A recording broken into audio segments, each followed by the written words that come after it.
espiritualmente. Ellos no nos pueden dar a nosotros nada espiritual, ellos nos van a dar todo natural. Así que estos son los muros de contención naturales. Pero, diga conmigo, entonces ahora pasamos a los muros de contención espirituales. Y así como el hombre natural da de lo que posee, en su mente, en su corazón, de sus estudios, de su experiencia, así mismo, hermano, entonces los espirituales tenemos que dar de lo que hay en nuestra mente, de lo que hay en nuestro corazón. Y por eso entonces yo me voy a 1 Corintios capítulo 2 y verso del 1 al 13, donde dice: así que, hermanos, cuando fui a vosotros para anunciaros el testimonio de Dios, no fui con excelencia de palabra de sabiduría, pues no me propuse, dice el apóstol, saber entre vosotros cosa alguna, sino en Jesucristo y este crucificado. Y estuve entre vosotros con debilidad y mucho temor y temblor. Y ni mi palabra ni mi predicación fue con palabras persuasivas de humana sabiduría, sino con demostración del Espíritu y de poder, para que vuestra fe no esté fundada en la sabiduría de los hombres, sino en el poder de Dios. Sin embargo, dice el apóstol Pablo, hablamos sabiduría entre los que han alcanzado madurez, y sabiduría no de este siglo, ni de los príncipes de este siglo que perecen, mas hablamos sabiduría de Dios. En misterio, la sabiduría oculta, la cual Dios predestinó antes de los siglos para nuestra gloria. Lo que ninguno de los príncipes de este siglo conoció, porque si lo hubieran conocido no habrían crucificado al Señor de gloria. Antes bien, como está escrito, cosas que ojo no vio, ni oído oyó, ni han subido el corazón de hombre, son las que Dios ha preparado para los que le aman. Pero Dios nos las reveló a nosotros por el Espíritu, porque el Espíritu todo lo escudriña aún lo profundo de Dios. Porque ¿quién de los hombres sabe las cosas de los hombres sino el Espíritu del hombre que está en él? Así tampoco nadie conoció las cosas de Dios sino el Espíritu de Dios. Y nosotros no hemos recibido el Espíritu del mundo, sino el Espíritu que proviene de Dios, para que sepamos lo que Dios nos ha concedido. Lo cual, dice el apóstol, también hablamos no con palabras enseñadas de sabiduría humana, sino con las que enseña el Espíritu, acomodando lo espiritual ¿a qué?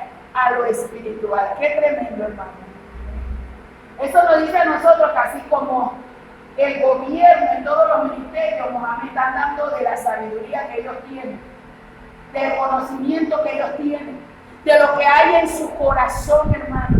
Así nosotros, ellos están dando muros de contenciones naturales, y son necesarios, y son buenos, y hay que llevarlo a la práctica si queremos vivir.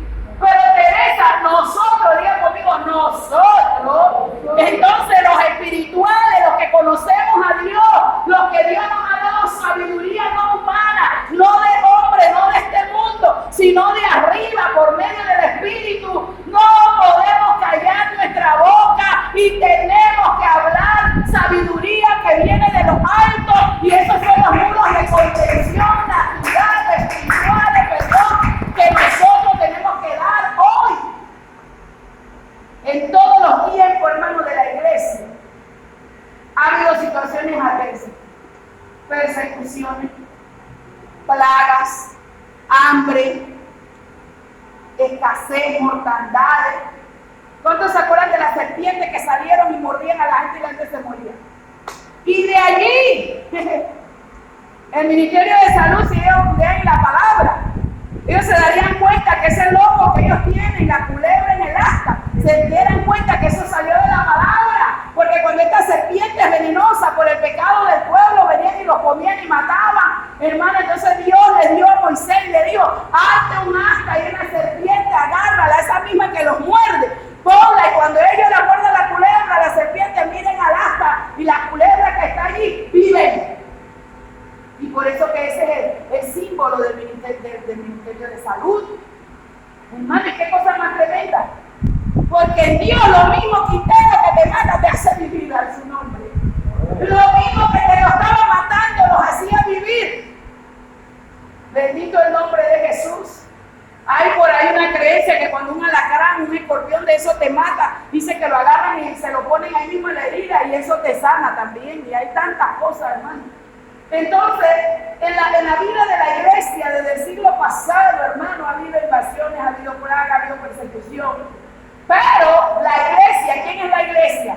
Usted y yo, todos los pastores, todas las congregaciones a nivel nacional y a nivel del mundo, somos la iglesia de Jesucristo.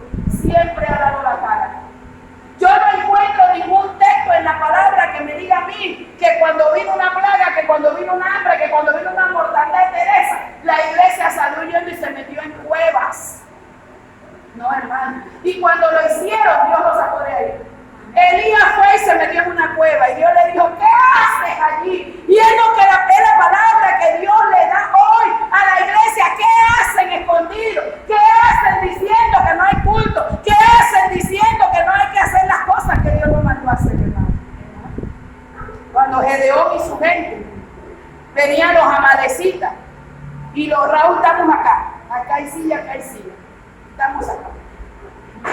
Cuando los amalecitas venían y destruían todo y los devastaban y los dejaban como langosta, dice que venían, hermano, y los saqueaban y hacían de ellos lo que les daba la gana. El pueblo se metió en cueva, pero Dios levantó un hombre llamado Gedeón, hermano, para que liberara al pueblo. Es que, hermano, Dios siempre va a venir a liberar. Y ese hombre, Gedeón, es sinónimo de la iglesia de hoy. Nosotros no podemos andar, hermano, con miedo, con temores.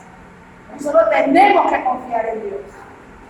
Por eso, hermano, en esta noche, muros de contención natural y muros de contención espiritual. Ya le dije que los naturales son los que da el gobierno. Gloria a Dios por ellos, porque nos están